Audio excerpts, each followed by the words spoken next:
সাধারণ দিন। এবং হন এই যে নতুন একটা পেজ খুলছি বুঝছো, আমার পেজটা লাইক কমেন্ট শেয়ার করে দিস বুঝছো। তোর বন্ধু লাগে আমি আর গালা তুই রান করো, আমরা এক লোকে তো পড়াশোনা করি, তোর চিনি আমি। যা যা আইছে বন্ধু মারাইতে, মানে কি একটু পাশে রাখি তো ফ্রি হয়ে গেছো নাকি? নেক্সট টাইম তুই তার আমি গলা একদম বই রাতে ম্যাডাম আত্মা নাই। পরীক্ষার 2 দিন আগে। এলো মামা 50টা টাকা, তুই কিছু খাইস মামা ল।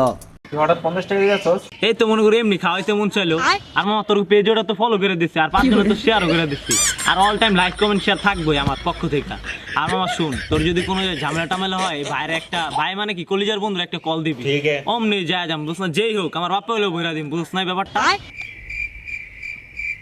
আর তো মনে কর 2 দিন পর পরীক্ষা, ওই জায়গায় মনে কর যে নতুন নতুন পোলা পাই নাইবো, তোর লগে তেরামি করতে পারে, তখন খালি মনে করি কলজার বন্ধুরা একটা ইশারা দিয়া দিবি। আর একটা কথা শোন, আমি কিন্তু সচরাচর কারো তো দেখালেই না, আর তুই এরা মনে করিস না যে তোরে আমি পাম টাম দিতেছি, তুই তো মনে কর কলিজার বন্ধু, তোর তে না দেখা যদি মনে কর আমি আশেপাশে কারো তো দেখি, তখন তো মনে কর তুই একটা মনের ভিতরে কষ্ট পাওয়া যাবি। আর মামা শোন, পরীক্ষার সময় একটু দেখাইস, কারণ আমি তো তোর ভরসায় পরীক্ষা দিতে যাই, বুঝ না ব্যাপারটা।